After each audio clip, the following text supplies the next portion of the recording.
السلام عليكم ورحمة الله تعالى وبركاته. الحمد لله الصلاة والسلام على رسول الله وعلى آله وصحبه أجمعين أما بعد. ഏറ്റവും ബഹുമാനം നിറഞ്ഞ പ്രിയപ്പെട്ട വിദ്യാർത്ഥികളെ,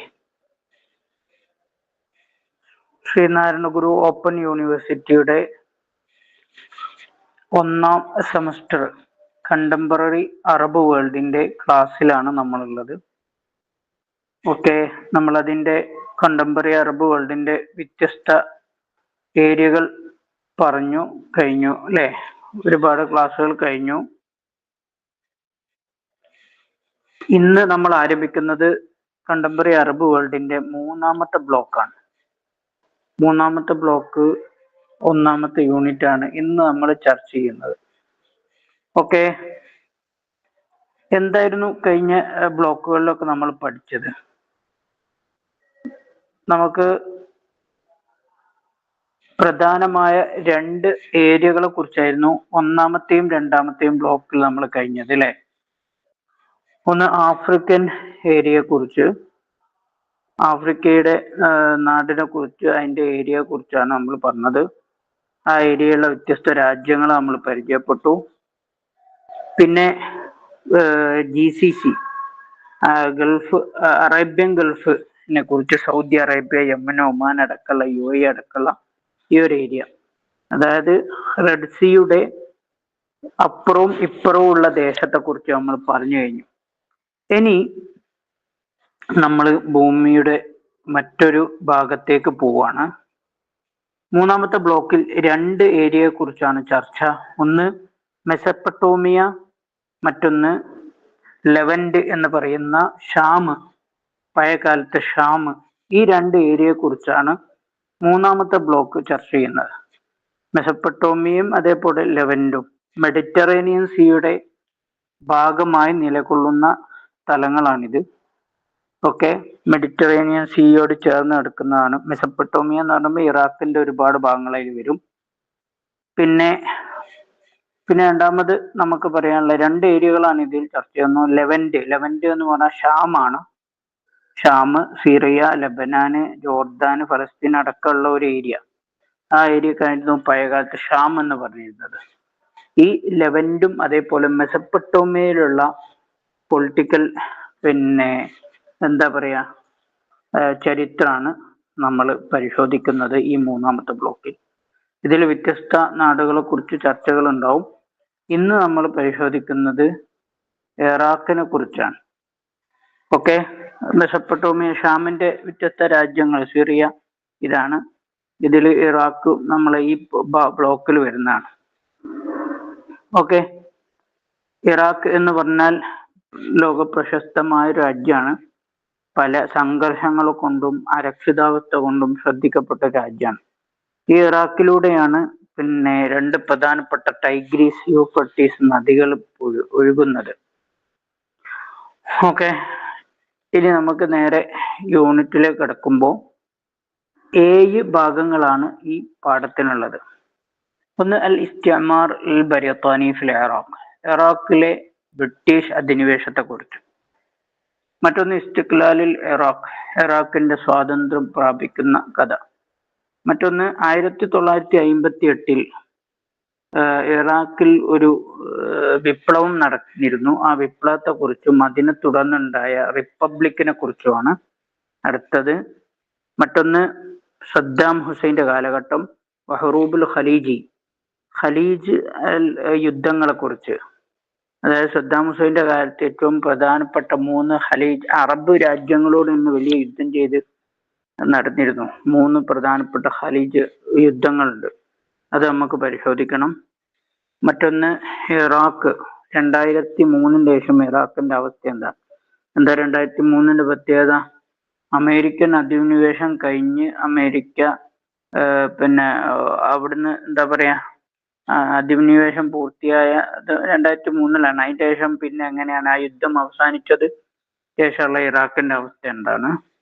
അതേപോലെ റബിയുൽ അറബി വഅസാറുഹു, മുല്ലപ്പൂ വിപ്ലവവും അതിന്റെ അനന്തര ഫലങ്ങളും. 7-മത്തേത് ഹർക്കത്ത് തഷ്മീർ, എന്താണ് തഷ്മീർ മൂവ്മെന്റ്? ഇതാണ് ഇന്നത്തെ നമ്മുടെ ക്ലാസ്സിൽ ചർച്ച ചെയ്യുന്നത്. ഓക്കെ, ഏരിയ ഉള്ളത് കൊണ്ട് ഇന്ന് നമുക്ക് ഈ യൂണിറ്റ് തീർക്കേണ്ടതുള്ളത് കൊണ്ട് പിന്നെ പെട്ടെന്ന് പോവുകയാണ്. ഓക്കെ, ഒന്നാമത് അൽ ഇസ്തിഅമാറുൽ ബരിത്താനി ഫിൽ ഇറാഖ്, ഇറാഖിലെ ബ്രിട്ടീഷ് അധിനിവേശം. നമ്മൾ അതിനു മുമ്പ് ഇറാഖിന്റെ ഒരു ചരിത്രം അങ്ങനെ കണ്ണോടിച്ചാൽ, ആധുനിക കാലഘട്ടത്ത് ഇറാഖിന്റെ ചരിത്രം തുടങ്ങുന്ന, ഇറാഖിന്റെ ആദ്യം അവിടെ ഉസ്മാനിയ ഖിലാഫത്തായിരുന്നു സജീവം ഉണ്ടായത്, ഒന്നാം ലോക മഹായുദ്ധം വരെ. പിന്നീട് 1920 മുതൽ 32 വരെ ബ്രിട്ടീഷ് അധിനിവേശമായിരുന്നു, ബ്രിട്ടീഷ് ഭരണമായിരുന്നു അവിടെ ഉണ്ടായത്. അത് കഴിഞ്ഞ് ബ്രിട്ടീഷുകാർ പുറത്തുള്ള ആളുകളാണല്ലോ എന്ന് പറഞ്ഞുകൊണ്ട് അവർക്കെതിരെ ഒരു സമരമൊക്കെ രൂപപ്പെട്ടപ്പോൾ ബ്രിട്ടീഷുകാർ എന്ത് ചെയ്തു എന്ന് പറഞ്ഞാൽ അവിടെ രാജഭരണം രൂപപ്പെടുത്തി. പിന്നെ ആ രാജാക്കന്മാരിലൂടെ ഇൻഡയറക്റ്റ് ആയി ഭരിക്കുക എന്നുള്ള ഒരു കാഴ്ചപ്പാടിന്റെ പുറത്ത് അവിടെ ഒരു രാജഭരണം രൂപപ്പെടുന്നു, മംലക്കത്തുൽ ഇറാഖിയ. അങ്ങനെ ഫൈസൽ അവ്വൽ, ഗാസി, ഫൈസൽ സാനി ഇവരൊക്കെയാണ് ഭരിച്ചത്. പിന്നീട് സമരം ഒന്നുകൂടി ശക്തിപ്പെടുകയും രാജഭരണത്തിനെതിരെ വന്ന് പിന്നെ ഒരു സമരം നയിച്ചു അതൊരു റിപ്പബ്ലിക്കായി, ഇറാഖ് റിപ്പബ്ലിക് ആകുന്നത് 58 ആ പരിസരങ്ങളിലാണ്. പിന്നെ അവിടെ ഇറാഖ് ഒരു റിപ്പബ്ലിക്കായി മാറി. പിന്നെ ഒരുപാട് ആളുകൾ ഭരണം നടത്തി. പിന്നെ അബ്ദുസലാം ആരിഫ് അടക്കമുള്ള, സദ്ദാം ഹുസൈൻ അടക്കമുള്ള ആളുകൾ ഭരണം നടത്തി. 2003 സദ്ദാം ഹുസൈന്റെ ചരിത്ര പ്രസിദ്ധമായ കാലം അവസാനിച്ചു. പിന്നെ അവിടെ 2003 ശേഷമുള്ള ഇറാഖിന്റെ ലോകം എന്ന് പറഞ്ഞാൽ ഒരു കാവൽ ടൈക്കർ ഗവൺമെന്റ് രൂപം കൊണ്ടു. അവരായിരുന്നു പിന്നെ ഭരണം നടത്തി. പിന്നെ ഇലക്ഷൻ നടന്നു, വ്യത്യസ്ത ആളുകൾ ഭരണാധികാരത്തിൽ വന്നു. ഇപ്പോ അവിടെ ഭരിച്ച അബ്ദുൽ ലത്തീഫ് ജമാൽ റഷീദ് എന്നും പറയുന്നുണ്ട്, അദ്ദേഹമാണ് ഇപ്പോ ഭരിച്ചുകൊണ്ടിരിക്കുന്നത്. ഇതാണ് ഇറാഖിന്റെ ഒരു ചരിത്രത്തിന്റെ ഔട്ട്ലുക്ക് എന്ന് പറഞ്ഞാൽ. നമുക്ക് നേരെ വിഷയത്തിലേക്ക് പോകാം. അതിന്റെ ഭരണാധികാരികളുടെ ചിത്രമാണുള്ളത്. സദ്ദാം ഹുസൈൻ അടക്കമുള്ള, ഫുആദ് മഅ്സൂം അടക്കമുള്ള ആളുകളുടെ, ഇറാഖ് ഭരിച്ച ആളുകളാണ് ഇവരൊക്കെ. ഓക്കെ, ഇറാഖ് എന്തുകൊണ്ടും പിന്നെ മറ്റു നാടുകളുടെ വൈദേശികാധിപത്യത്തിന്റെ കണ്ണ് ഉള്ള ഒരു നാടായിരുന്നു. കാരണം വലിയ എണ്ണ സമ്പത്തും മറ്റുമൊക്കെ ഉണ്ടായിരുന്നു. ഓക്കെ, നമുക്ക് നേരെ പാഠഭാഗത്തേക്ക് പോവാം.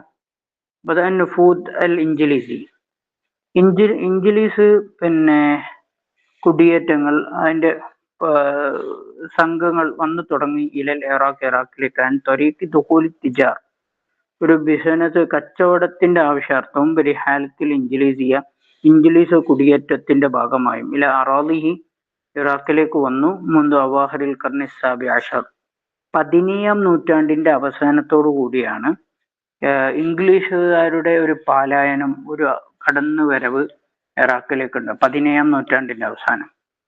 അങ്ങനെ ബ്രിട്ടീഷുകാർ അവിടെ വന്നിരുന്നു.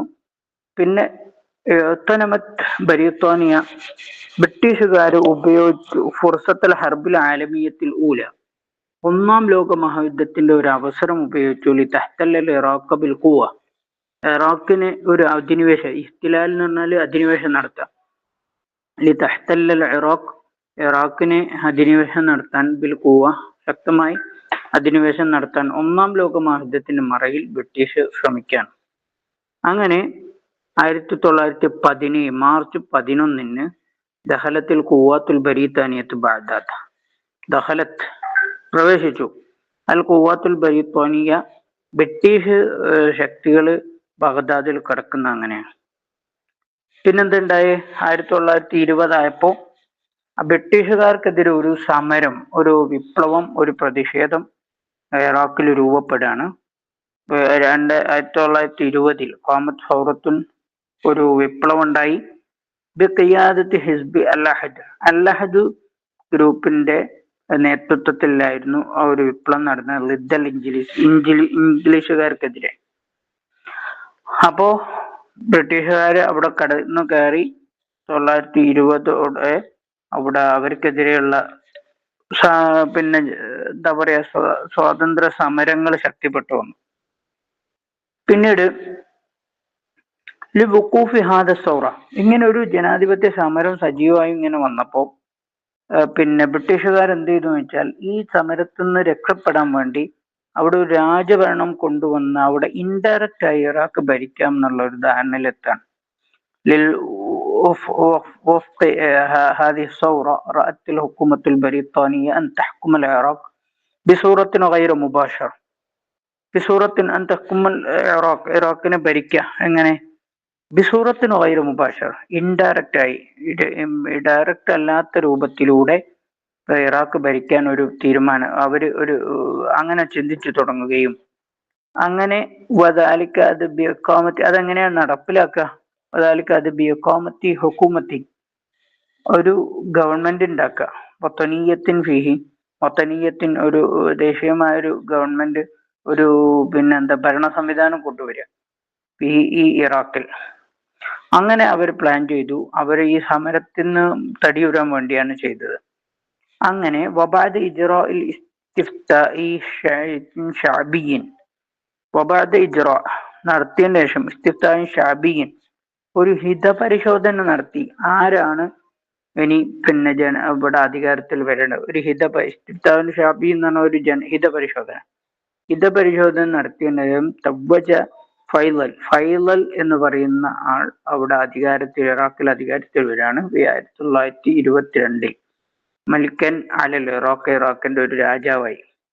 ഒക്കെ നിയമിക്കുന്ന ആരാണ്? ബ്രിട്ടീഷാണ് ഇതിനൊക്കെ ചരട് വലിച്ചത്. അങ്ങനെ ഈ രാജാവായി ഫൈസൽ വരികയും وقد واجه الفيصل مشكلات داخلية وخارجية അദ്ദേഹം നേരിട്ടു ഒരുപാട് പ്രശ്നങ്ങൾ അദ്ദേഹത്തിന് അഭിമുഖീകരിക്കേണ്ടി വന്നു. ദാഖലിയത്തിൻ വഖാരിജിയ വൈദേശികവും പ്രാദേശികവുമായ. ദാഖലിയ എന്ന് പറഞ്ഞാൽ ആഭ്യന്തരപരമായ, ഖാരിജിയ എന്ന് പറഞ്ഞാൽ പിന്നെ വൈദേശികമായ ഒരുപാട് പ്രശ്നങ്ങൾ ഫൈസലിനെ നേരിടേണ്ടി വന്നു. അങ്ങനെ അമല ഫൈസൽ രാജാവ് പ്രവർത്തിച്ചു ലിനുമൂവി തത്തൗരി ഡെമോക്രാറ്റിയത്ത് ഫിൽ ബിലാദ്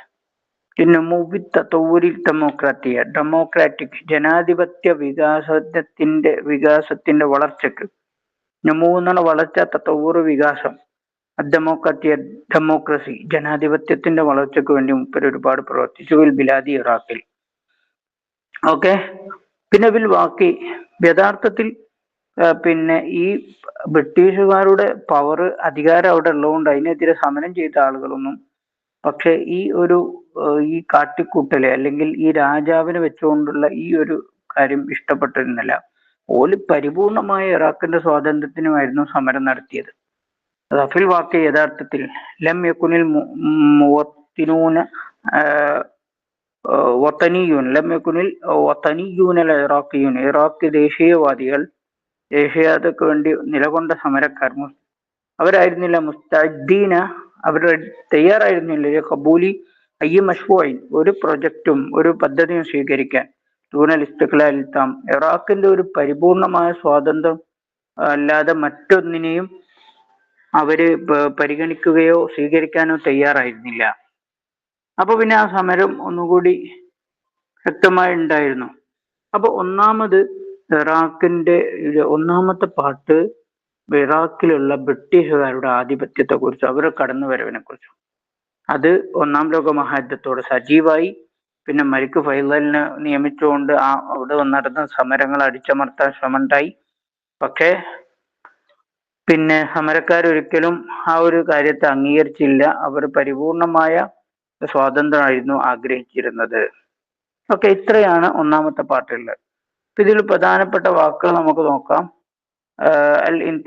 അൽ ഇന്തിദാബ് അൽ ബരീത്വാനി എന്ന് പറഞ്ഞ ബ്രിട്ടീഷ് മാൻഡേറ്റ് ആ ഭരണത്തിന് പറയുന്നതാണ്.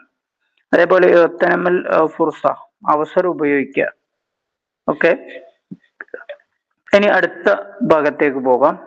ഇസ്തിഖ്ലാലുൽ ഇറാഖ് ഇറാഖിന്റെ സ്വാതന്ത്ര്യം പിന്നെ ലഭ്യമാവുകയാണ്. ഓക്കെ, ഇറാഖിന്റെ സ്വാതന്ത്ര്യം ലഭ്യമായി എന്നതിനെ കുറിച്ചാണ് ഈ പാട്ട് പറയുന്നത്. تم توقيع معاهدة بين العراق وبريطانيا في عام 1930. തമ്മ തൗഖിഅ ഒപ്പുവെക്കപ്പെട്ടു. മുആഹദത്തി ഉടമ്പടി ബൈനൽ ഇറാഖ് ബരിത്താൻ, ഇറാഖും ബ്രിട്ടീഷുകാരും തമ്മിലുള്ള ഒരു ഉടമ്പടി ഒപ്പുവെക്കപ്പെട്ടു ഫിൽ ആം 1930. എന്താ ഉടമ്പടി പറയുന്നത്? നസത്ത് അല ഇൻഹാഇൽ ഇന്തിദാബി വ ഇസ്തിഖ്ലാലിൽ ഇറാഖ്. ഇൻഹാഇൽ ഇന്തിദാബ്, അവരുടെ ഭരണം, ബ്രിട്ടീഷുകാരുടെ ഭരണം അവസാനിപ്പിക്കണം. ഇസ്തിഖ്ലാലിൽ ഇറാഖ്, ഇറാഖിന് സ്വാതന്ത്ര്യം ഉണ്ടാകും. ഈ പറഞ്ഞ വിഷയം പ്രതിപാദിക്കുന്ന ഒരു ഉടമ്പടി 1930-കളിൽ ഒപ്പുവെക്കപ്പെട്ടു. അതിനെ തുടർന്ന് 1932 ഒക്ടോബർ 3-ന് ഹസലൽ ഇറാഖ്, ഇറാഖിന് ലഭ്യമായി അല ഇസ്തിഖ്ലാലിഹി അൽ കാമിൽ, അതിന്റെ പരിപൂർണ സ്വാതന്ത്ര്യം 32 സാധ്യമായി. അങ്ങനെ 32 സാധ്യമാവുകയും 32 തന്നെ ഇൻളമ്മ, ഇറാഖ് ജോയിൻ ചെയ്തു, ചേർന്നു അല്ല അസ്ബത്തിൽ ഉമം, ലീഗ് ഓഫ് നേഷൻസിൽ ചേരുകയും ദൗലത്തുൽ മുസ്തഖല്ല, ഒരു പരിപൂർണ സ്വതന്ത്ര രാജ്യമായി ലീഗ് ഓഫ് നേഷനിൽ അവർ കൂടുകയും ചെയ്തു. 32-ലാണിത്. ഓക്കെ, ഇപ്പൊ 32-ലാണ് ഇറാഖിന് സ്വാതന്ത്ര്യം ബ്രിട്ടീഷുകാരുടെ കയ്യിൽ നിന്ന് കിട്ടുന്നത്. പിന്നെയും രാജഭരണം തന്നെയാണ് ഉണ്ടായിരുന്നത്. അപ്പൊ പിന്നെ വഫാത്തിൽ മലിക് ഫൈസൽ, ഒന്നാമത്തെ രാജാവ് മരണപ്പെട്ടു 1933-ൽ. അങ്ങനെ മരിച്ചപ്പെട്ട ശേഷം ഖലഫഹു, അദ്ദേഹത്തിന് പിൻഗാമിയായി വന്നു ഇബ്നുഹു, മലിക് ഫൈസലിന്റെ മകൻ ഖാസി എന്ന ആളാണ് പിന്നെ അധികാരത്തിൽ വന്നത്. വഫി അഹദിഹി, ഖാസിയുടെ കാലഘട്ടത്തിൽ ഷഹിദത്തിൽ ബിലാദ്, ഈ നാട് സാക്ഷ്യം വഹിച്ചു കസറത്ത് തഗീറത്ത്, ഒരുപാട് വലിയ മാറ്റങ്ങൾക്ക്, പല മാറ്റങ്ങൾക്കും ഈ നാട് സാക്ഷ്യം വഹിച്ചത് ഖാസിയുടെ കാലഘട്ടത്തിലാണ്. അത് ഫൈസലിന്റെ ശേഷം വന്ന ഭരണാധികാരിയാണ്. എന്താ അതിന് കാരണം? എന്തായത്? പിന്നെ എന്താണ് ആ കാലഘട്ടത്തിൽ ഉണ്ടായത്? ഒന്ന്, അവിടെ സൈനിക പിന്നെ അട്ടിമറികൾ ഉണ്ടായിരുന്നു. ഈ പിന്നെ ഇറാഖിൽ പല രാജ്യങ്ങളും അസ്ഥിരത ഉണ്ടാക്കുന്ന ഏറ്റവും പ്രധാനമാണ് ഒരു സൈനിക അട്ടിമറി. സൈന്യം അവിടുത്തെ ഭരണം പിടിച്ചെടുക്കന്നെ. അങ്ങനെ ഇറാഖിൽ സംഭവിച്ചിരുന്നു. വഖദ് ഖാമത്തിൽ ജയ്ഷു, പിന്നെ സൈന്യം നടപ്പിലാക്കി അവലി ഇൻഖിലാബിൻ അസ്കരിയൻ, ഇൻഖിലാബിൻ അസ്കരി എന്ന് പറഞ്ഞ സൈനിക അട്ടിമറി, ആദ്യത്തെ സൈനിക അട്ടിമറി നടന്നു ഫിൽ ഇറാഖിൽ ഈ സനത്ത് 1936-ൽ.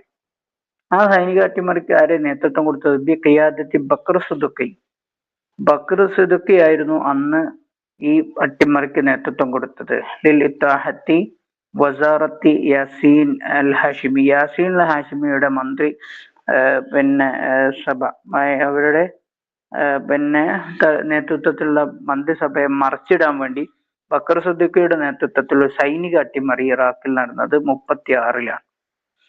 അങ്ങനെ പിന്നെന്ത് ചെയ്തു? ബക്കർ സിദ്ദിഖി കൊല്ലപ്പെട്ടതിന് ശേഷം ആ ഇറാഖിലെ രാഷ്ട്രീയ ചക്രങ്ങളെ തിരിച്ചിരുന്നത് അവിടുത്തെ സേനയായിരുന്നു.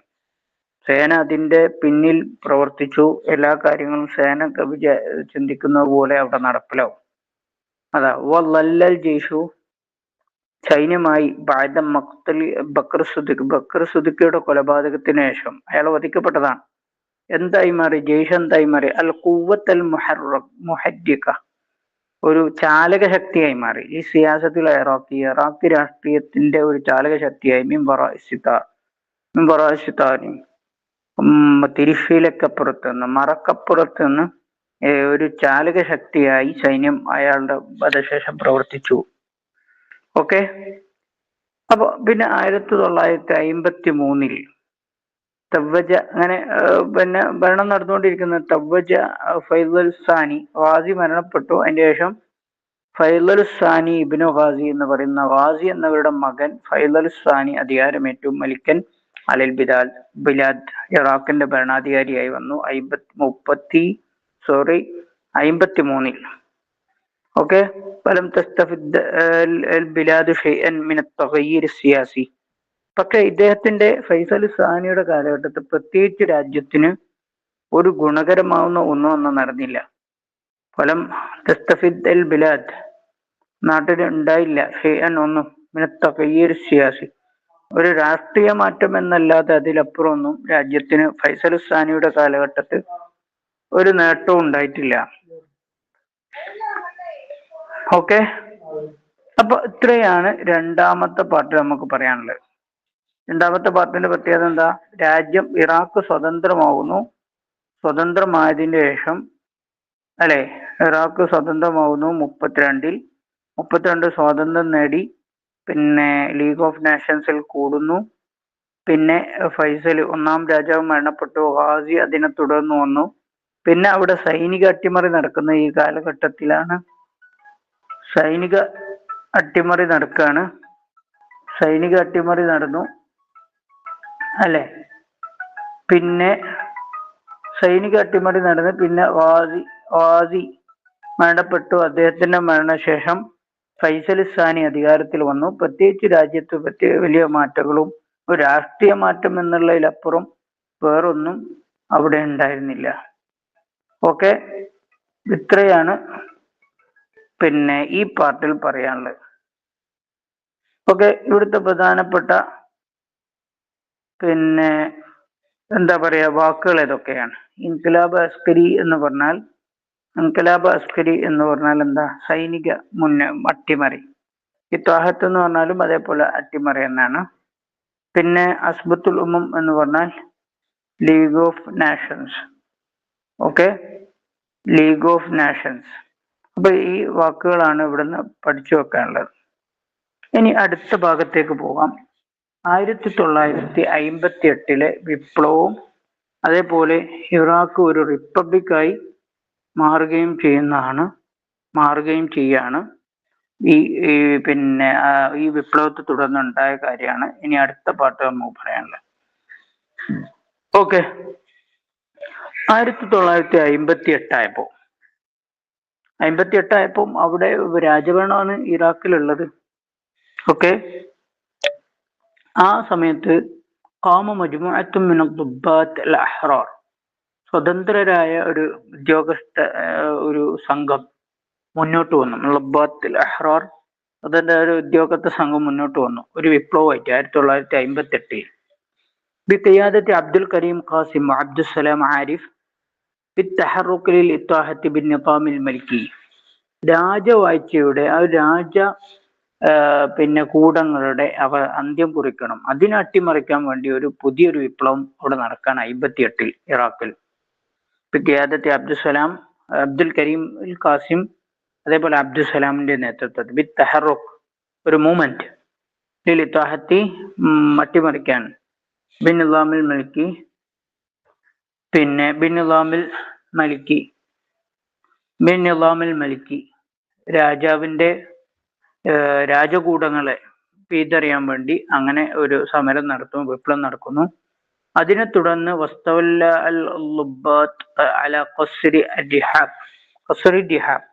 അന്ന് രാജാവ് ഫൈസൽ സാനി ഒക്കെ താമസിച്ചിരുന്ന ഖസ്റു ദിഹാബ് കൊട്ടാരം ഈ പറഞ്ഞ വിപ്ലവകാരികൾ പിടിച്ചെടുക്കുന്നു. ഈ കൊട്ടാരത്തിന് പ്രത്യേകത എന്താ? ഹൈസഖാമ ഖാന യുഖീമുൽ മലിക്കു ഫൈസൽ സാനി വൽ ആയിലത്തുൽ മാലിക. ഖാന യുഖീമു മലിക്കുൽ ഫൈസൽ സാനി താമസിച്ചിരുന്ന അവിടെയാണ്. അതേപോലെ ആയിലത്തുൽ മാലിക രാജകുടുംബവും. അങ്ങനെ ഈ വിപ്ലവകാരിയെ പിടിച്ചെടുക്കുകയും വഖുത്തിൽ മലിക്കു ഫൈസൽ സാനി രണ്ടാമത്തെ രാജാവായ അവിടുത്തെ രാജാവായിരുന്ന ഫൈസൽ സാനിയെ വകവരുത്തി കൊല ചെയ്യുകയും അദീദുമിൻ അഫ്റാദിൽ ആയിലത്തിൽ മാലിക രാജകുടുംബത്തിലെ എണ്ണമറ്റ ആളുകളെയും കൊല്ലപ്പെടുകയും ചെയ്തു. ഈ വിപ്ലവത്തെ തുടർന്നാണ് ഉണ്ടായത്. അദീദു എണ്ണമറ്റ ആളുകൾ മിൻ അഫ്റാദിൽ ആയില കുടുംബാംഗങ്ങളിൽ നിന്ന് അൽ മാലിക രാജകുടുംബത്തിൽ. ബിൽ ഇളാഫത്തി ഇലാ റഈസുൽ വുസറ നൂറി സഈദ് അന്നത്തെ റഈസുൽ വുസറ പ്രധാനമന്ത്രി ആയിരുന്ന നൂരി സഈദ് വരെ അന്ന് കൊല്ലപ്പെട്ടു. ബിൽ ഇളാഫത്തി അഡീഷണൽ ഈ അർത്ഥം. അങ്ങനെ ഈ വിപ്ലവത്തോടു കൂടി 1958 ഈ വിപ്ലവത്തോടു കൂടി ഖിയാദത്തിൽ ജംഹൂരിയത്തിൽ ഇറാഖ് ഒരു റിപ്പബ്ലിക്കായി പ്രഖ്യാപിക്കപ്പെട്ടു. ജംഹൂരിയത്തിൽ ഇറാഖ് റിപ്പബ്ലിക് നിലവന്നതായി പ്രഖ്യാപിക്കപ്പെട്ടു. അതിന്റെ ഈ പറയുന്ന റിപ്പബ്ലിക്കിന്റെ ആദ്യ ഭരണാധികാരിയെ തവല്ല അബ്ദുൽ കരീം ഖാസിം. ഈ വിപ്ലവത്തിന് നേതൃത്വം കൊടുത്ത അബ്ദുൽ കരീം ഖാസിം റിയാസത്ത് അൽ വുസറ മന്ത്രിസഭയുടെ ഒരു തലപ്പത്ത് വരികയും ചെയ്തു. അപ്പൊ ഈ വിപ്ലവത്തോടു കൂടിയാണ് ഇറാഖിലെ രാജഭരണം അവസാനിക്കുന്നത് 1958. ഓക്കെ, അങ്ങനെ ഇറാഖ് പുതിയ ഒരു റിപ്പബ്ലിക്കായി മാറി.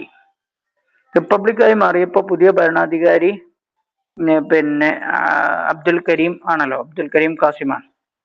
അതുവരെ ഉണ്ടായിരുന്ന രാജാക്കന്മാർ വെച്ചു പുലർത്തിയെന്ന സമീപനായിരുന്നില്ല പിന്നീട് ഉണ്ടായത്.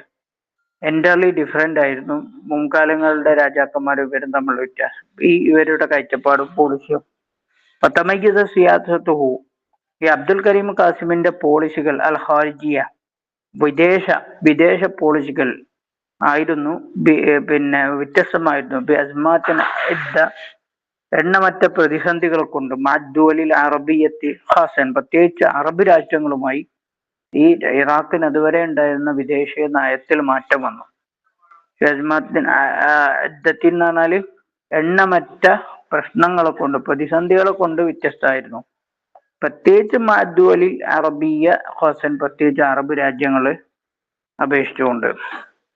അവിടെ വക്കാനമിൻ ബൈനിഹ, ആ പ്രശ്നത്തിൽപ്പെട്ട ഏറ്റവും പ്രധാനപ്പെട്ട പ്രശ്നങ്ങളായിരുന്നു അൽ അസിമ്മ, പ്രതിസന്ധിയായിരുന്നു. അല്ലത്തി അസാറഹ, അതിനെ മൂപ്പര് ഈ ഭരണാധികാരി ഉണ്ടാക്കി തീർത്തു. മാൽ കുവൈത്ത്, കുവൈത്തിനോടൊപ്പം ഇറാഖ് ഒരു സംഘട്ടനത്തിൽ ഏർപ്പെട്ടു. ഇന്ത്യ ഇസ്തഖ്ലാലിഹി, ഇറാഖ് സ്വാതന്ത്ര്യം നേടിയപ്പോ എന്താ ആവശ്യം മുന്നോട്ട് വെച്ച്? ഇന്ദമാ ത്വാലബ, അദ്ദേഹം ഈ ഇറാഖ് ഭരണാധികാരി ആവശ്യപ്പെട്ടു ബി ലമ്മിൽ കുവൈത്തിലല്ല ഇറാഖ്, കുവൈത്ത് ഇറാഖിന്റെ ഭാഗമാണ്, അതുകൊണ്ട് കുവൈത്ത് എന്ത് ചെയ്യണം, അത് ഇറാഖിനോട് ചേരണം, അത് ഇറാഖിൻ്റെതാണ് കുവൈത്ത് എന്നൊരു ആവശ്യം ഉന്നയിച്ചൊരു പ്രശ്നം ഉണ്ടായിരുന്നു അന്ന്. അങ്ങനെ ഇറാഖ് വിദേശത്ത് ആഗോളതലത്തിൽ ഒറ്റപ്പെടാൻ തുടങ്ങി. ഒറ്റപ്പെടാൻ തുടങ്ങി. പിന്നെ കാരണം ഇങ്ങനത്തെ ഒരു വിദേശ നഗരം ഒരു മറ്റു രാജ്യങ്ങളുമായി ഒരു സൗഹൃദ അന്തരീക്ഷം നിലനിർത്തി പോകുമ്പോഴാണ് ഒരു രാജ്യത്തിന് പിടിച്ചെടുക്കാൻ പറ്റുക. അല്ലെങ്കിൽ ഒറ്റപ്പെടലുണ്ടാവുമ്പോൾ പല സഹായങ്ങളും നഷ്ടപ്പെടുകയൊക്കെ ചെയ്യും. ഇത് പിന്നെ എന്താ പറയാ, അബ്ദുൽ കരീം കാസിമിനെ അട്ടിമറിക്കാനും അദ്ദേഹത്തിന്റെ സ്ഥാനഭ്രഷ്ടിലേക്ക് വരെ ഇത് നയിച്ചു എന്നാ. വഹാദിൽ ഗസ്ലത്തുൽ ഖാരിജ, ഈ വിദേശത്തുണ്ടായ ഈ ആഗോളതലത്തിൽ ഒറ്റപ്പെടൽ അദ്ദത്ത്, അത് നയിച്ചു ഇല ഖിയാമി ഇഖ്ലാബിൻ, ഒരു അട്ടിമറിയിലേക്ക് നയിച്ചു. അത്വാഹ ബി അബ്ദുൽ കരീം കാസിം, 1963 അബ്ദുൽ കരീം കാസിമിനെ അട്ടിമറിക്കുകയും അദ്ദേഹത്തിന്റെ ഭരണം തകരാനോ കാരണമായി. പിന്നെന്തുണ്ടായി? തസ്ലിം ഹുക്മ മിൻ ബഅദി, അദ്ദേഹത്തിന് ശേഷം അധികാരം ഏറ്റെടുത്തു ജമീലുഹു അബ്ദുസലാം ആരിഫ്. 58കളിലെ പിന്നെ വിപ്ലവത്തിന് നേതൃത്വം നൽകിയ അബ്ദുൽ കരീം കാസിമിന്റെ സുഹൃത്തായ അബ്ദുസലാം ആരിഫ് ആയിരുന്നു പിന്നെ അധികാരത്തിൽ, റിപ്പബ്ലിക് ഓഫ് ഇറാഖിൽ അധികാരത്തിൽ വന്നത്. ഇതാണ് ഇവിടെ പറയാനുള്ള പ്രധാനപ്പെട്ട വിഷയങ്ങൾ. അപ്പൊ നമ്മൾ ഈ ഏരിയയിൽ എന്തൊക്കെയാണ് സംസാരിച്ചത്? 1958 നടന്ന ഇറാഖിലുള്ള വിപ്ലവം, അബ്ദുൽ കരീം കാസിം അതേപോലെ അബ്ദുസലാം ആരിഫ് ഇവരായിരുന്നു അതിന് നേതൃത്വം നൽകിയത്. അതോടുകൂടി രാജഭരണം ഇറാഖിൽ അവസാനിച്ചു. പക്ഷെ അബ്ദുൽ കരീം കാസിമിന്റെ വിദേശ നയം എൻ്റർലി ഡിഫറെന്റ് ആയിരുന്നു. പല പ്രതിസന്ധികൾക്കും അത് കാരണമായി. കുവൈറ്റുമായിട്ട് ഏറ്റുമുട്ടി. പിന്നെ അദ്ദേഹത്തിന്റെ ഭരണം തകർന്നതിന് ശേഷം അബ്ദുസലാം ആരിഫ് അധികാരത്തിൽ വന്നു. ഇതാണ് ഈ വിപ്ലവവുമായി ബന്ധപ്പെട്ട് പറയാനുള്ളത്. ഇവിടെയുള്ള പ്രധാനപ്പെട്ട വാക്കുകൾ ഏതൊക്കെയാണെന്ന് നമുക്ക് നോക്കാം. ഒന്ന് അന്നിലാമുൽ മലക്കി. അന്നിലാമുൽ മലക്കി എന്ന് പറഞ്ഞാൽ രാജ വാഴ്ച, അതിന്റെ മൊണാർക്കി, രാജ്യവ്യവസ്ഥ. രണ്ടാമത്തെ അസാർ അൽ അസ്മ. അസാർ അൽ അസ്മ അസാർ അസ്മ എന്ന് പറഞ്ഞാൽ ക്രൈസിസ് ഉണ്ടാക്കാം. പിന്നെ ജമീൽ എന്ന് പറഞ്ഞാല് കോളേജ്. ഇനി അടുത്ത ഭാഗത്തേക്ക് നമ്മൾ പോവാണ്. അടുത്തത് അഹദ് സദ്ദാം ഹുസൈൻ. സദ്ദാം ഹുസൈന്റെ കാലഘട്ടവും ഹുറൂബുൽ ഖലീജുൽ അറബ് യുദ്ധങ്ങളും, അറബ് പിന്നെ ഏരിയയെ ചുറ്റിപ്പറ്റിയുണ്ടായ യുദ്ധങ്ങൾക്കാണ് പിന്നെ ഈ ഹുറൂബുൽ ഖലീജി എന്ന് പറയാം. പിന്നെ എന്താ പറയാ, പേർഷ്യൻ പിന്നെ കടലൊക്കെ ഉണ്ടല്ലോ. അപ്പൊ അവിടെ ആ ഏരിയയിൽ നടന്ന യുദ്ധങ്ങൾക്കാണ് ഖലീജ് യുദ്ധം എന്ന് പറയുക. ഇറാഖ് അതിൽ പ്രധാന കക്ഷിയായിരുന്നു 3 യുദ്ധങ്ങളിലും. അത് ഏതൊക്കെയാണെന്നും സദ്ദാം ഹുസൈന്റെ കാലം എന്തൊക്കെയാണെന്നാണ് നമ്മൾ നോക്കുന്നത്. സദ്ദാം ഹുസൈൻ എന്ന് പറഞ്ഞാൽ هو رابع رئيس جمهورية العراق. ഇറാഖ് റിപ്പബ്ലിക്കിന്റെ 4ാമത്തെ ഭരണാധികാരിയായിരുന്നു സദ്ദാം ഹുസൈൻ. അദ്ദേഹം 1979 മുതൽ 2003 വരെ ഇറാഖ് ഭരിച്ച ആളാണ്. ഓക്കെ, സദ്ദാം ഹുസൈനെ കുറിച്ച് പറയുമ്പോൾ നമ്മൾ വർത്തമാനം പറയുന്ന സമയത്ത് ഇന്നലെയാണ് അമേരിക്ക പിന്നെ വെനസ്വേലയുടെ പ്രസിഡന്റിനെ പിടിച്ചു കൊണ്ടുപോയത് അല്ലെ. അതേപോലെ അമേരിക്കയുടെ ഇടപെടൽ 2003 ഇറാഖിൽ നിന്ന് സദ്ദാം ഹുസൈനെ പിടിച്ചുകൊണ്ടുപോവുകയും വകവരുത്തുകയൊക്കെ ചെയ്യുന്നു. ഇതൊക്കെ ചരിത്രം പ്രസിദ്ധമാണ് സംഭവങ്ങൾ. നമുക്കൊക്കെ ഓർമ്മയുണ്ട് ചെറുപ്പകാലത്ത് ഈ അമേരിക്കൻ അധിനിവേശം ഇറാഖിൽ നടക്കുന്ന ഘട്ടം. അപ്പൊ ഏതായാലും ഒരു ദീർഘമായ കാലം സദ്ദാം ഹുസൈൻ ഇറാഖ് ഭരിച്ചിട്ടുണ്ട്. സദ്ദാം ഹുസൈന് ലോകത്തെ പല യുദ്ധങ്ങൾക്കും നെടുനായത്വം വഹിച്ച ആളായിരുന്നു. പക്ഷെ അദ്ദേഹം അവസാനം അമേരിക്കയുടെ മുമ്പിൽ മുട്ടുകുത്തി എന്നുള്ളതാണ്. ന്യായീകരിക്കാൻ പറ്റാത്ത തരത്തിലുള്ള യുദ്ധത്തിന് സദ്ദാം ഹുസൈൻ തുടക്കം കുറിച്ചു പല അറബ് രാജ്യങ്ങളുമായി. ഓക്കെ, അതാ സ്വതഹ നജ്മുഹു, സദ്ദാം ഹുസൈന്റെ നക്ഷത്രം തിളങ്ങി. ഒരു പ്രയോഗമാണ് സ്വതഹ നജ്മുഹു. ഇബാനുൽ ഇൻഖിലാബ്, അട്ടിമറിക്കിടയിൽ അല്ലതി ഖാമ ബിഹി, അദ്ദേഹം നയിച്ചു. ആ അട്ടിമറി നടത്തിയത് ഹിസ്ബു അൽ ബഹ്സ് ഗ്രൂപ്പ് ഒരു അട്ടിമറി നടത്തിയിരുന്നു. ഫി സൗറത്തി 1968 ജൂലൈ വിപ്ലവത്തിന് സമയത്ത് അൽ ബഹ്സ് ഗ്രൂപ്പ് നടത്തിയ വിപ്ലവത്തിന് സമയത്താണ് സദ്ദാം ഹുസൈന് രംഗത്തേക്ക് വരാൻ തുടങ്ങിയത്. അങ്ങനെ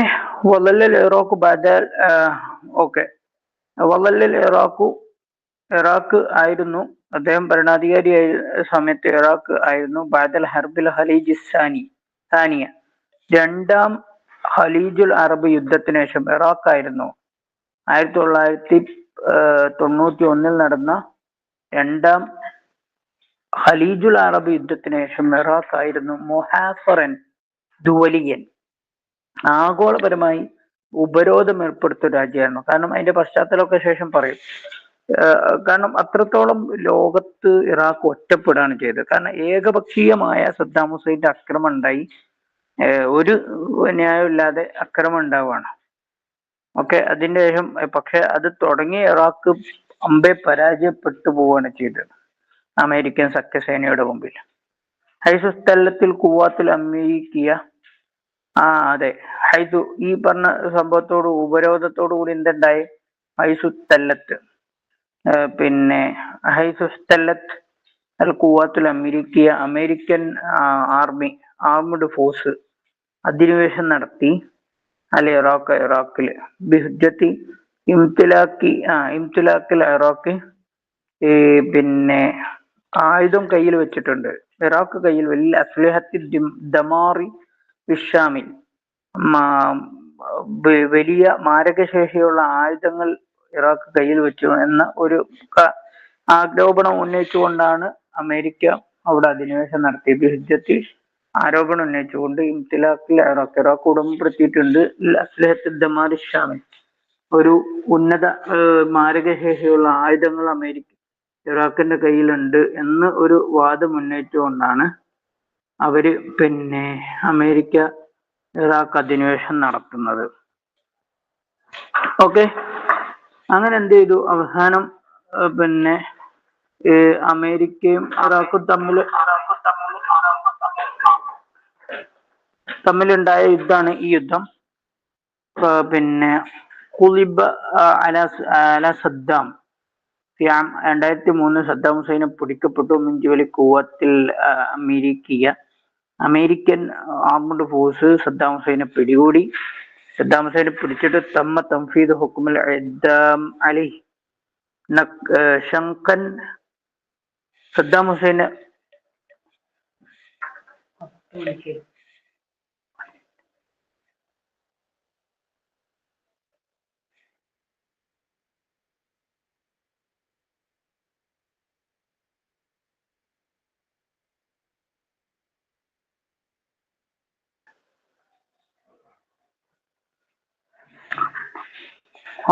സദ്ദാം ഹുസൈനെ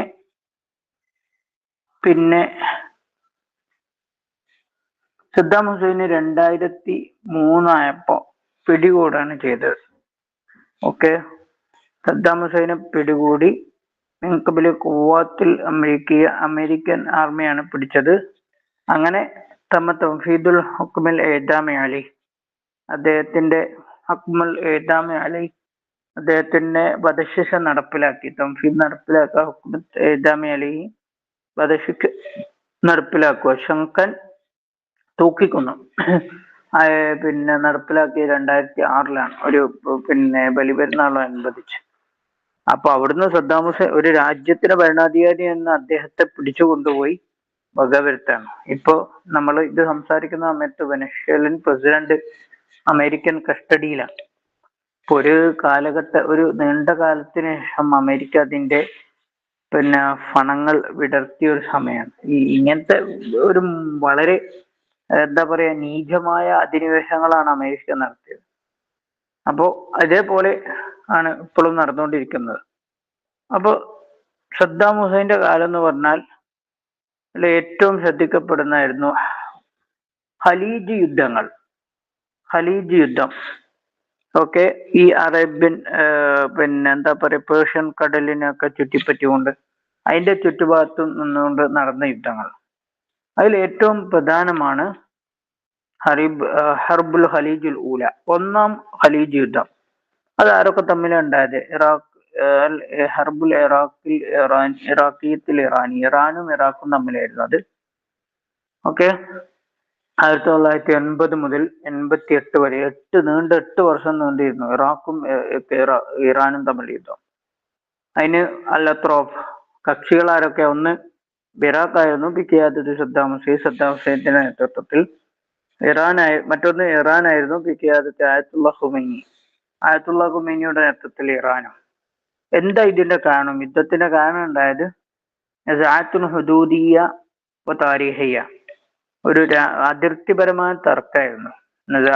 തർക്കം, ഹുദൂദിയ അതിർത്തി തർക്കം, താരിഖിയ ചരിത്രപരമായ മറ്റു കാരണങ്ങളും. അങ്ങനെ ഇറാഖ്, പിന്നെ വേറൊരു വശം ഇറാഖ് ഭയപ്പെട്ടിരുന്നു. ആ സമയത്ത് ഇറാനിൽ നടന്ന ഇസ്ലാമിക് റവല്യൂഷന് വിപ്ലവം അത് ഇറാഖിലും ഈ മേഖലയിൽ പടരുമെന്ന് പേടിയും ഇറാഖിനുണ്ടായിരുന്നു. അങ്ങനെയാണ് ഇറാനും യുദ്ധം ഉണ്ടാകുന്നത്. മിൻ തസീർ സൗറത്തിൽ ഇറാന് വിപ്ലവത്തിന്റെ സ്വാധീനത്തെ ഇറാഖ് ഭയപ്പെട്ടു. അല്ലെങ്കിൽ മിൻതക്ക ഈ പ്രവിശ്യയിൽ. ഇതിന്റെ അനന്തരഫലം അനന്തരഫലം ഹർബു തൊവീലത്തിൽ അമദ്, നീണ്ട ഒരു കാലം, ലോങ് ടേം വാർ. 8 വർഷമാണ് യുദ്ധം ഉണ്ടായത്.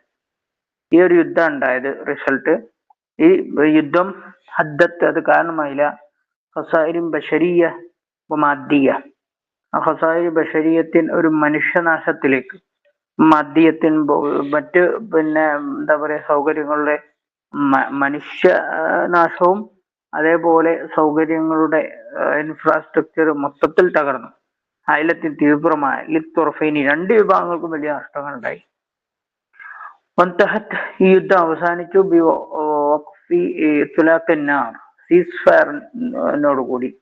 തുലാഖുന്നാർ എന്ന് പറഞ്ഞാല് സീസ് ഫയർ, വെടിനിർത്തലോട് കൂടിയാണ് യുദ്ധം അവസാനിച്ചത്. ദൂന തഹ്ഖീഖ് അയ്യിൻ മിന ത്വറഫൈനി لأهدافه الرئيسية. ദൂന തഹ്ഖീഖ് അയ്യിൻ മിന ത്വറഫൈൻ, 2 കക്ഷികളിൽ നിന്ന് ഒരാളും സാക്ഷാത്കരിക്കാതെ ലഅഹ്ദാഫിഹി റഈസിയ, രാജ്യത്തിന്റെ ഓരോരുത്തരുടെയും മുഖ്യമായ അജണ്ടകൾ, ലക്ഷ്യങ്ങൾ ഒന്നും എന്താ പറയാ നേടാതെ ഈ യുദ്ധം അവസാനിക്കുകയാണ് ഉണ്ടായത്. ഓക്കെ, ഇതാണ് ഒന്നാമത്തെ ഖലീജുൽ അറബ് യുദ്ധത്തെ കുറിച്ച് പറയാനുള്ളത്. രണ്ടാമത്തേത് അൽ ഹർബുൽ ഖലീജ് സാനി, രണ്ടാം ഖലീജുൽ അറബ് യുദ്ധം. ഹർബ് തഹരീറിൽ കുവൈത്തിന്റെ സ്വാതന്ത്ര്യ സമരം എന്നൊക്കെ ഇതിനെ വേണം പറയാം. 1990-91 കാലഘട്ടത്തിലാണ്. ഇതിലാരൊക്കെ പങ്കെടുത്ത്? ഇത് ഏറ്റവും ഒരു സദ്ദാം ഹുസൈന്റെ മുന്നേറ്റായിരുന്നു ഇതിലുണ്ടായത് തുടക്കത്തിൽ. പക്ഷെ ഏകപക്ഷീയമായ അക്രമത്തോടു കൂടി തുടങ്ങിയതാണ്. പക്ഷെ ഇറാഖിനെ ആകെ നശിപ്പിച്ചു കളഞ്ഞത് ഈ യുദ്ധമാണ്. അൽ-അത്റാഫ് എന്തൊക്കെ ആരൊക്കെ ഉണ്ട്? ഇറാഖ് സദ്ദാം ഹുസൈന്റെ നേതൃത്വത്തിൽ ഇറാഖ് തഹാലുഫ്, മറുകക്ഷിയായ തഹാലുഫ് സഖ്യസേനയായിരുന്നു. സഖ്യസേന ഷാർക്ക 34 രാജ്യങ്ങൾ ദൗല പങ്കെടുത്തിരുന്നു. ബിത്തഹാലുദ്ദോലി ഒരു ആഗോള സഖ്യത്തിൽ അവരായിരുന്നു മറുവശത്ത്. മിൻ ലിംനിഹാജിൽ പെട്ടിരുന്നു ദുവൽ അറബിയ അറബ് രാജ്യങ്ങളും സൗദിയത്തി മിസർ സൂറിയ മിസർ സൗദി ഒക്കെ അടക്കുന്ന ഒരു 34 രാജ്യങ്ങളുടെ ഒരു സഖ്യസേനയും ഒരു ഭാഗത്ത് ഇറാഖും തമ്മിലായിരുന്നു ഈ യുദ്ധം നടന്നത്.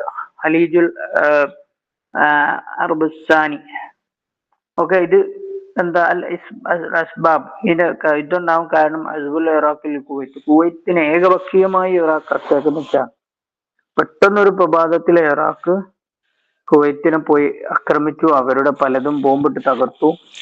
പല ഏരിയകളും 1-2 ദിവസത്തിനുള്ളിൽ തന്നെ കുവൈത്തിലെ പല ഏരിയകളും ഇറാഖ് പിടിച്ചെടുത്തു. സദ്ദാം ഹുസൈന്റെ നേതൃത്വത്തിൽ കുവൈത്തിലെ ഭരണാധികാരി ഒളിച്ചോടേണ്ടി വന്നു. ഈ യുദ്ധം പെട്ടെന്ന് തന്നെ ഒരു ഷോക്ക് പോലെയാണ് കുവൈത്തിന് ഉണ്ടായത്. കുവൈത്തിനെ കുറിച്ചൊക്കെ പറയുമ്പോൾ പറഞ്ഞിട്ടുണ്ടാവും. ഓക്കെ. ഇതിനെ തുടർന്ന് എന്തുണ്ടായത്? അതിന്റെ നേതൃത്വത്തിൽ വലിയ സഖ്യസേന രൂപപ്പെട്ടു. അതിനെതിരെ പോരാടി. നെതാജ് തഹ്രീറുൽ കുവൈത്ത് മോചിപ്പിക്കപ്പെട്ടു. എന്നിട്ട് പിന്നെ ഇതിന്റെ ശിക്ഷ എന്നുള്ള നിലക്ക് ഇറാഖിന് വലിയ ഉപരോധമൊക്കെ വന്നു. സാമ്പത്തിക ശിക്ഷ നടപ്പിലാക്കപ്പെട്ടു അല്ലെ ഇറാഖിന്റെ മേൽ. മറ്റൊന്ന് തദ്മീർ ജുസ്ഇൻ കബീരി വലിയൊരു ഭാഗം തകർന്ന് തരിപ്പണമായി. ബുനിയത്തി തഹ്തിയത്തുൽ ഇറാഖിയ്യ ഇറാഖ് പ്രാഥമികമായ അതിന്റെ അടിസ്ഥാന സൗകര്യങ്ങൾ വലിയൊരു ഭാഗത്തോളം തകർന്നടിഞ്ഞു ഈ യുദ്ധത്തോടു കൂടി. ഓക്കെ. ഇതാണ് രണ്ടാം ഹർബുൽ ഖലീജ് യുദ്ധം. മൂന്നാമത്തേത് പിന്നെ ഹർബുൽ ഖലീജ് സാലിസ, മൂന്നാമത്തെ ഹർബുൽ ഖലീജ് യുദ്ധം. അത് പിന്നെ ഇറാഖ് യുദ്ധം എന്ന പേരിലാണ് അറിയപ്പെടുന്നത്. അമേരിക്ക ഇറാഖും തമ്മിലാണ് നടന്നത്. ഇത് നടക്കുന്നത് 2003 മുതൽ 2011 വരെയുള്ള കാലഘട്ടങ്ങളിലാണ്. ഓക്കെ.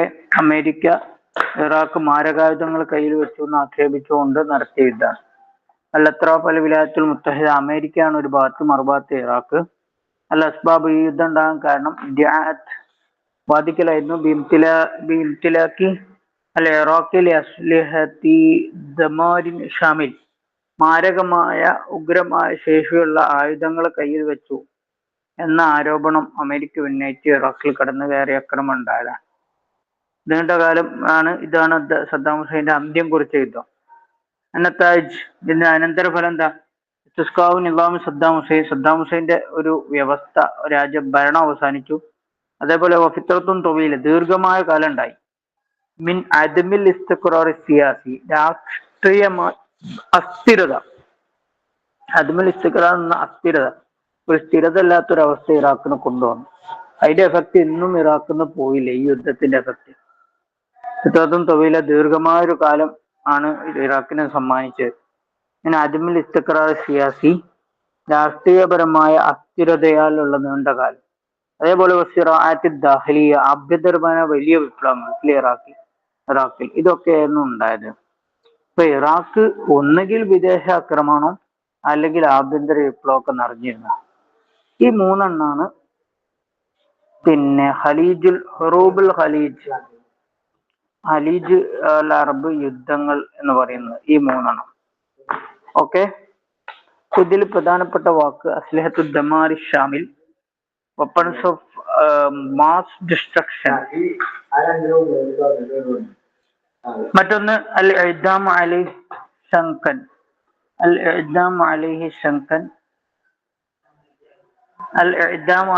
ശങ്കൻ തൂക്കിക്കൊല്ല നടത്തുക. ഇഅ്ദാം അലൈഹി എന്ന് പറഞ്ഞാൽ തൂക്കിക്കൊല്ല. ഹർബ് തൊവീൽ അമദ് എന്ന് പറഞ്ഞാൽ ലോങ് ടേം വാർ. തദ്മീർ എന്ന് പറഞ്ഞാൽ ഡിസ്ട്രക്ഷൻ എന്ന് പറഞ്ഞാൽ തകർച്ച ഉണ്ടാവുക. ഇനി 2003 ഇങ്ങനെ ഒരു എന്താണ് ഇറാഖിന്റെ അവസ്ഥ എന്നുള്ളതാണ് ഇവിടെ പറയുന്നത്.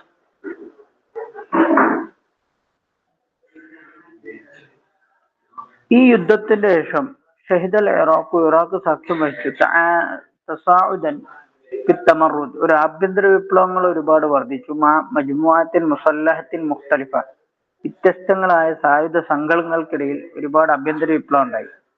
ബിമാ ഫി ദാലിക അതിൽപ്പെട്ടതാണ് തൻദീം അൽ ഖ്വയ്ദ ഫിൽ ഇറാഖിൽ രൂപപ്പെട്ടു. ലിദ്ദൽ വിലായത്തുൽ മുത്തഹിദ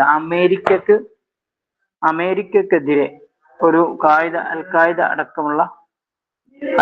അടക്കമുള്ള പോലെ തീവ്രവാദ ഗ്രൂപ്പുകൾ അവിടെ ശക്തിപ്പെട്ടു. ആഭ്യന്തര സംഘങ്ങൾ അമേരിക്കന്റെ പേരിലാണ് ഈ തീവ്രവാദികളൊക്കെ അവിടെ തീവ്രവാദ സംഘങ്ങൾ തഴച്ചു വളർന്നത് എന്നുള്ളതാണ്.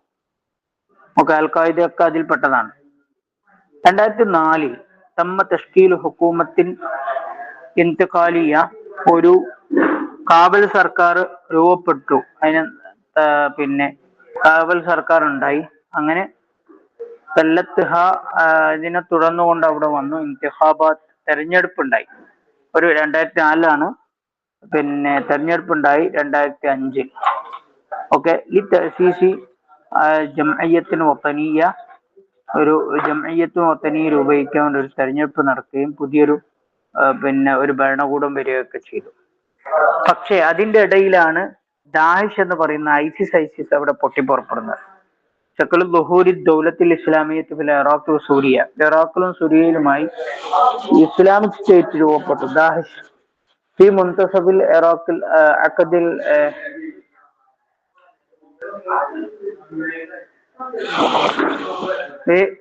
ദൗലത്തിൽ പിന്നെ ഇസ്ലാമിയ ദാഹിഷ് രൂപപ്പെട്ടു. ഫി മുൻതസഫിൽ അഖദിൽ അവൽ മിൻ ഖർനിൽ ഹാദി അശ്ബശ്രീ, 21-ാം നൂറ്റാണ്ടിന്റെ അഖദിൽ അവലിന്റെ പകുതിയിലായി രൂപപ്പെട്ടത്. തഹ്ദീദുൻ കബീറുൻ ഇസ്തിഖ്റാറിൽ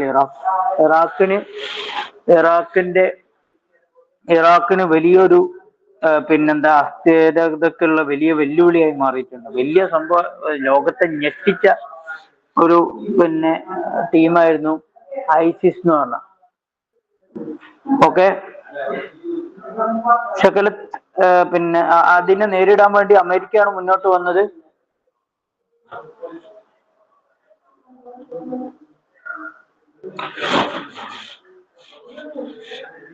ഷകലത്തിൽ വിലായത്തുൽ മുത്തഹിദ തഹാലുഫൻ ദ്വലിയൻ, അമേരിക്ക രൂപം കൊടുത്തു. തഹാലുഫൻ ദ്വലിയൻ, ഒരു ആഗോള ഒരു ആർമഡ് ഫോഴ്സിന് ദാഹിഷ് ഐസിസിനെതിരെ അമേരിക്ക വലിയൊരു സഖ്യസേന രൂപീകരിച്ചു. അങ്ങനെ എന്തുണ്ടായി? വശന്നത്ത് തഹാലുഫ് ഗാറാത്ത് ജവ്വിയ അല മവാഖിഅ ദാഹിഷിന്റെ കേന്ദ്രങ്ങളിൽ അമേരിക്കൻ സഖ്യസേന വലിയ പിന്നെ വ്യോമാക്രമണം നടത്തി.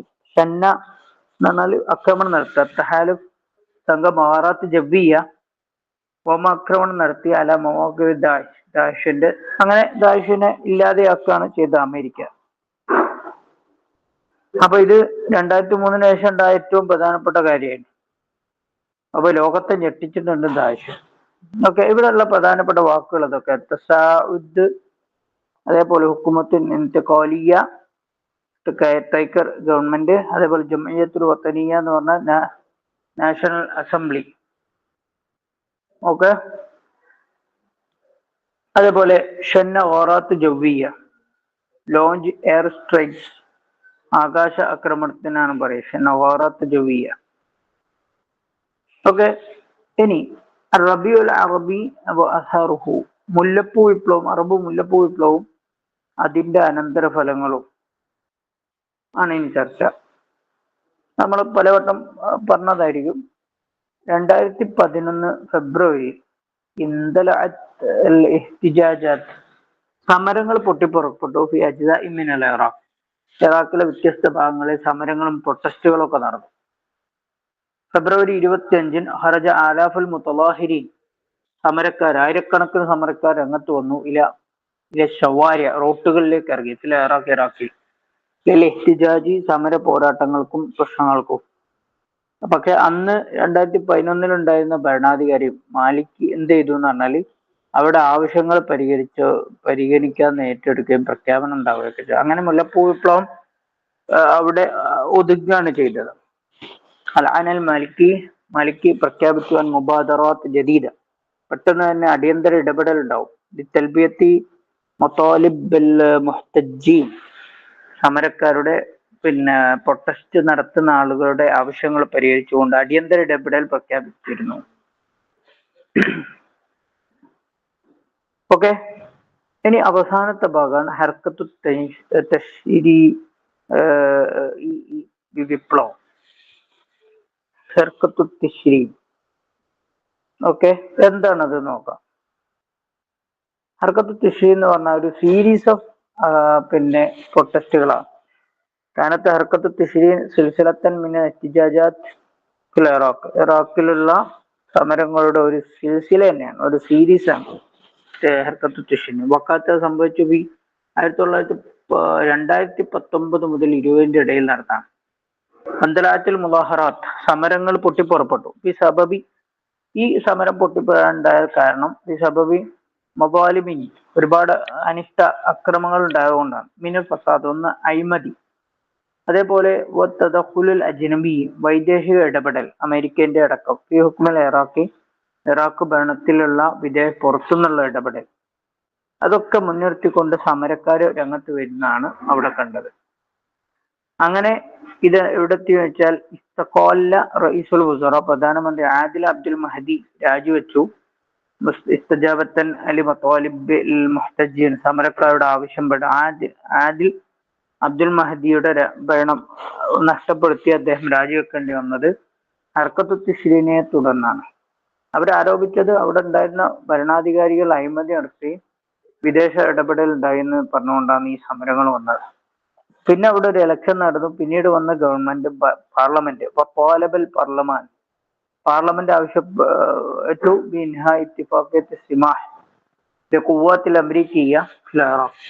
ഇറാഖിൽ അമേരിക്കൻ ആർമഡ് ഫോഴ്സുകൾക്ക് അനുമതി നൽകുന്ന ഉടമ്പടി റദ്ദാക്കി. ഉടമ്പടി റദ്ദാക്കുക, അനുമതി നൽകുന്ന ഖുവ്വാത്തിൽ അമേരിക്ക, അമേരിക്കൻ സേനക്ക്. അങ്ങനെ അതോടുകൂടി എന്ത് സംഭവിച്ചു എന്ന് വെച്ചാൽ 2020 നീണ്ട കാലം ഇറാഖ് അടക്കി ഭരിച്ചിരുന്ന അല്ലെങ്കിൽ നിയന്ത്രിച്ചിരുന്ന അമേരിക്ക അവിടുന്ന് പിന്മാറുകയാണ് ഉണ്ടായത്.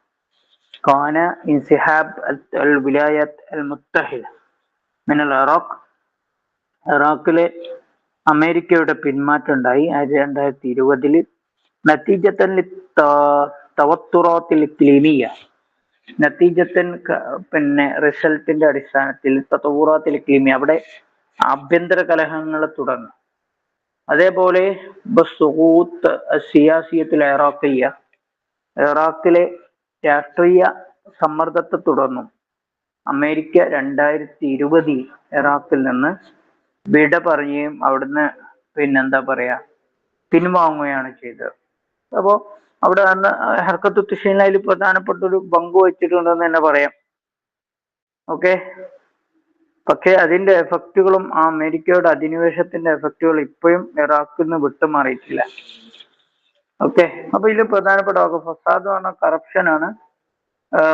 ലഗത്തു സിയാസി എന്ന് പറഞ്ഞാൽ പൊളിറ്റിക്കൽ ഒരു പ്രഷർ, അതിന്റെ ഒരു സമ്മർദ്ദം ആണല്ലോ. ഓക്കെ, ഇത്രയാണ് ഇന്നത്തെ ക്ലാസ്സിൽ നമുക്ക് പറയാനുള്ളത്. സംശയമുള്ളവർക്ക് ചോദിക്കാം, അതല്ലെങ്കിൽ നമുക്ക് ക്ലാസ് വൈൻഡപ്പ് ചെയ്യാം.